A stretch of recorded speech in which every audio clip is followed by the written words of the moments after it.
Здравейте, приятели! Последното видео, което снимах, беше през 2021 година. За съжаление, наистина много не ми остава време.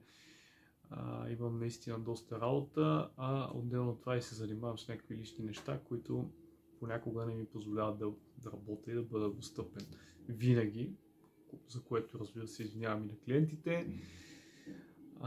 Хубавото е, че вече ще работим с пълна пара. Мисля, че поне от моя страна ще се опитам да направя повече видеа. Мисля, че минимум 1-2 на месец от тук нататък, както съм обещал. Няма време. Нещата трябва да се случват, просто няма за кога да ги отлагаме. Гледам, че има доста голям интерес, доста хора ме питат много неща, търсят ме и така нататък. Във връзка с това реших да запиша днес още едно видео, в което ще се говори специално за шевните машини, по-специално за шевните машини за шиене на кожа. Всичките знаете, че машините имат има различни видове машини. Има обикновена шевна машина, която е тази, която е вкъщи, домашната битовата машина. Тя е обикновена. Има и подобна машина, която е индустриална, малко по-сериозна, професионална, но всъщност представляващо годе една идея малко по-апгрейдната битова шевна машина, т.е. устройството и принципа на действие е същия. Сега може да преминем към нещо малко по-сериозно, да речеме машина с двоен транспорт. Сега докато говоря, тук ще ви се показват разни кадри, да видите какво точно представлява двойният транспорт. Значи двойният транспорт може да бъде транспорт на иглата и на зъбите отдолу. Фактически става два пъти игла и зъби движат едновременно материала. Може да бъде и движение на крачето и на зъбите. Фактически зъбите се движат винаги, имаме движение на крачето и имаме движение на иглата. Това е двоен транспорт. Когато се движат зъбите и крачето, иглата си стои в една позиция, т.е. влиза в една конкретна точна дупка и не мърда никъде. Двоен транспорт с движение на иглата може да разпознаете по това, че там, където влиза иглата, има улей, прокаран улей, в който тя фактически се движи. Тя влиза и се движи. Сега ще ви го покажа да го видите нагледно. И оттам нататък влизаме вече в истинския така тежък клас, който е тройният транспорт, където се движат и зъбите, и крачето, и иглата. Това е най-доброто, което можете да имате за шиене на тежки материали, да кажем кожа, да кажем брезент или нещо, което е наистина тежко. Много хора правят така асоциации и си мислят, че когато става въпрос за шиене на кожа, просто почват да шият нещо, имат един единствен слой, така да го речем, един единствен слой кожа и те просто трябва да минат през него, което фактически изглежда много лесно, защото по този начин няма никакъв проблем да го шиеш и с една обикновена шевна машина. Да, обаче в нашата работа, да речем, когато има по-тежък материал, т.е. по-дебела, да речем, естествена кожа, има моменти, в които трябва да се зашие на 2 слоя, има моменти, в които трябва да се зашие на 3 слоя, има моменти, където трябва да минате и на 4 слоя. Което вече от тук нататък трябва да ви говори, че обикновената шевна машина доста трудно ще се справи с 4 слоя, да речеме. Изобщо с пробиването на това нещо, пък остава и с придвижването му и с транспортирането на материала. Така че в общи линии това са различията между машините. Аз ще ви покажа снимки да видите за какво става въпрос. Ще ви покажа нагледни демонстративни видеа. Примерно да речеме, ето сега в случая ви показвам обикновена битова шевна машина, тази, която всички имат в къщи, която са шили вашите майки, баби и така нататък, хора, които са любители, които просто искат от време на време да извадят или дънки да си ги скъсат, да си ги зашият, макар че за битова шевна машина дънки е доста тежък материал, но да кажем, че ще се справи, по-голяма част от машините ще се справят. Там имаме риск, че примерно ако шиеме с по-дебел материал, може да имаме неравномерно придвижване на самия материал. Тоест, ако първо сте настроили на 4 мм шев, може да има някъде, където да направи 2, някъде, където да направи 3, някъде, където да направи 4. Ако това нещо не е видимо за хората, реално не е някакъв визуален, който трябва да се вижда и да бъде перфектен и красив. Това за много хора не е много голям проблем. Те просто искат да го зашият и това нещо им върши идеална работа. Сега, може да се вземе шевна машина, която е индустриална. Сега ще ви покажа и такава шевна машина, какво представлява. Значи тя си е машина, която си има собствена маса, има си мотор, така доста по-голям, по-сериозен мотор, по-мощен и върши по-добра работа от битовата. Нормално е, когато е машина, която се ползва в индустрията, нещо по-сериозно, да върши по-добра работа. И леко тази индустриална шевна машина може да бъде апдейтната. Тоест, какво имам предвид? Имам предвид, могат да се сложат по-големи зъби, по-дебели, и това ще ви го покажа, виждате го в момента. По-така, нали, като за тежки материали, може иглата да бъде сменена с малко по-дебела, но все пак имайте предвид, че настройката на конеца на тия неща, на тези индустриални машини, които са предвидени за по-леки материали, е малко по-трудно да стане да шие това нещо с по-дебел конец. Тоест не е толкова лесно, колкото би го направила, да речеме, машина по-тежък клас. Пак се връщаме, значи това беше машина номер 1, индустриална, един транспорт, нали, най-обикновеното, всичкото, което го имаме вкъщи. Минаваме към машина номер 2. Това е машината с двоен транспорт. Както ви казах и преди малко, машината с двоен транспорт може да движи или зъбите да речеме с иглата, или зъбите с горното кръче.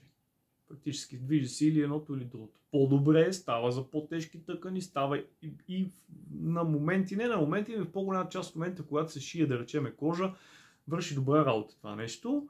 Стига да е самата машина да е хубава, нали, да няма проблеми, да не къса конци, да не ви прескача и така нататък, защото аз примерно имам машина в момента, която доста често прави такива неща. Не знам точно защо и как се случва, но в един момент дигнах ръцете, понеже от доста време шия на троен транспорт и просто не ми се е налагало да я пипам изобщо двойния. Но реално виждате в момента, показвам ви, това нещо представлява машина с двоен транспорт. В първия случай, примерно, ще ви покажа машина, която шие с движение на иглата и зъбите. Във втория случай ще ви покажа, ето в момента, машина, която шие с горното кръче и зъбите. Тоест, разбирайте го така, тя по-лесно и по-сериозно придвижва самия материал. Т.е. когато има тежък материал, нали, сериозен, това нещо по-лесно го придвижва и се получава както трябва. От тук нататък, нали, това са също пак за любителски цели, малко по-скъпа, но все пак достъпна цена, може да се намери и втора употреба в България се намира, не е нещо много сложно.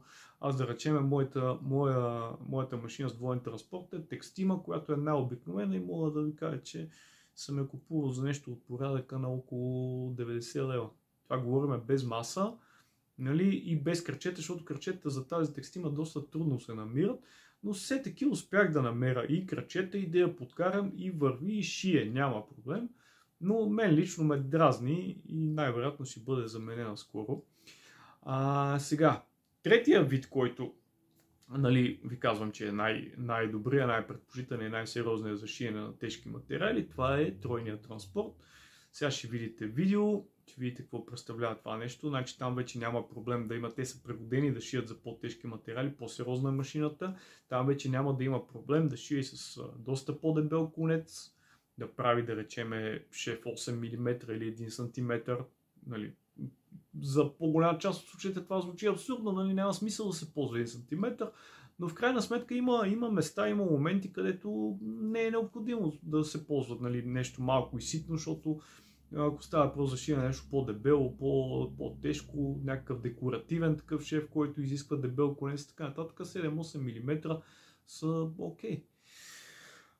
Какво друго можем да кажем? Освен, нали, тройния транспорт, за който сега ви говоря, има ги, мисля, че само не съм сигурен за обикновено за единичния, мисля, че май има, но от всичко това нещо има и бутилкови шевни машини, виждате, има и ръкавна шевна машина. Нали, в нашата професия, с това в което така, аз се занимавам, нали, и това, което предполагам, че вие правите, нали, надали ще ви е необходима, да речем, ръкавна шевна машина, защото, нали, от името идва, че там се шие ръкав, примерно, и така нататък. Знаете, примерно, на нещо ръкава, когато трябва да се зашие от такова, е доста трудно това нещо да се случи с обикновена машина. И затова си има специална машина, която е пригодена да шие точно това. А бутилковата шевна машина при нас е изключително полезна, когато трябва да се шие нещо малко, нещо мъничко, тесничко и трябва примерно да се завива, да се прави някакъв така по-остър завой, някъде за декоративни шелове, примерно да речем тия възглавниците на седалките отгоре на главата са точно такива. Много голяма част от тях е много по-удобно да се зашият на бутилкова машина, отколкото на обикновения троен транспорт, защото е равен прав отдолу и като го сложиш това нещо и трябва много да завиеш, то се навива покрай кръчето, покрай иглата и изобщо става приятно. Отделно от тия всичките неща, нали, отделно бутилковите, отделно ръкавния, вече имаме и друг тип, който е да речеме примерно двуиглова машина. Машината с две игли може да бъде и с двоен транспорт, и с троен транспорт, и също така, примерно да речем, с тях се шият този двойния шев, който го виждате, декоративния отгоре, където се използва, нали, много често на автомобилните детайли, на всичките там седалки, на всичките подлакътници, на дръжки се използва много така масово. Там има такава машина, която е двуиглова, която е с троен транспорт и по средата между двете игли има нещо като ножче, което представлява, нали, един водач. Сега ще ви го покажа да го видите. Кръчетата са също много специфични и предимството там е, че шева върви много по-равен, много по-качествен и се прави наведнъж. Тоест всичките, не знам дали всичките, повечето хора не знаят, но примерно да речем има малки детайли, които се шият трудно и с обикновена машина с троен транспорт става, нали, няма никакъв проблем. Обаче първо трябва да се зашие едната част. Представете си, ако, нали, става по за нещо е така извито, което е много, доста така гадно завива, това нещо трябва да го прокарате един път през тройния транспорт, после трябва обратно да го минете по същия начин. А ако е част от нещо друго и почнете да го въртите това цялото нещо през машината, през дупката, през и така нататък, става доста неприятно. Затова шиенето с двуиглова машина, примерно да речем бутилкова, с троен транспорт, двуиглова така, която да го мине наведнъж, е просто нещо много и лесно и ще стане много по-качествено, много по-добре изглеждащо и така нататък. Ами в общи линии това беше, което, нали, исках да споделя днес. Обясних ви основните видове машини, поне по това, което аз имам като информация, това, което знам, това, което съм научил. Сега аз не съм, както знаете и в предните видеа съм казвал, пак ще го добавя, не се имам за експерт, не се имам за вся и все, нещо, човек, който всичко знае, всичко може, уча се с времето, опитвам се да полагам усилия, да се усъвършенствам. Това е, което съм понаучил, това е, което мога да ви покажа и, нали, когато утре искате да ми зададете въпрос каква машина да си купа вкъщи за да шия еди какво си нещо, може да изгледате това видео и да си намерите отговора. Нали. Става и с обикновена машина, с малко апгрейдната се шие, но не става за всичко. Тоест, ако искате да шиете качествен шев, хубав, равен, прав, нали, както трябва и той да изглежда наистина добре, няма как да стане с такава машина, защото тя просто ще направи 4, 5, 6 по 5 мм и седмото ще бъде 3 мм, защото ще има затруднение при движението на материала. Това е, което, нали, е неприятното. Просто скъпички са, за съжаление. Желателно да се започне с минимум двоен транспорт. В момента има такива нови, гледам, че така китайски пускат на цена последно, да сега не съм се интересувал тук в последно време, но миналата година помня, че бяха около между 1000 и 1300 лева. Двоен транспорт, нова машина с гаранция. Това говорим с съвременен мотор, който е тих, мотор, който е икономичен, енергоспестяващ. Там са всичките и лампи, и работи, с масата, с абсолютно всичко в комплект, което между другото не е чак толкова лоша оферта. Нали, може да почнете и с нещо втора употреба, може да почнете и с обикновена машина, но все пак е много желателно да научите основните неща на машината, да научите кое как минава, точно как минава конеца, защото това е много важно, заради такива проблеми съм имал много така сериозни. Трябва да научите повечето неща за машината, за да може вие правилно да си я поддържате, защото ако тръгнете да работите, нали, едно е да работиш, друго е да го правиш за собствено удоволствие вкъщи, но ако тръгнете да работите с такова нещо и трябва днес да свършите нещо и ви се развали машината, става много приятно. Значи това съм го изпитвал и то нееднократно и именно поради тая причина минах на троен транспорт, с който също от време на време имам проблеми, но на фона на това, което беше с обикновените машини, с битовата машина и с тия, които ги прегаждах и ги правех, нали, преди това, са много дребни проблеми, които мога да кажа, че са така незначителни. Много ви благодаря за вниманието. Надявам се да сте научили това, което ви интересуваше. Надявам се всичко да е окей с вас. Весели празници, все още края на 2023 година. Не знам точно кога ще излезе видеото. Весело посещане на новата година.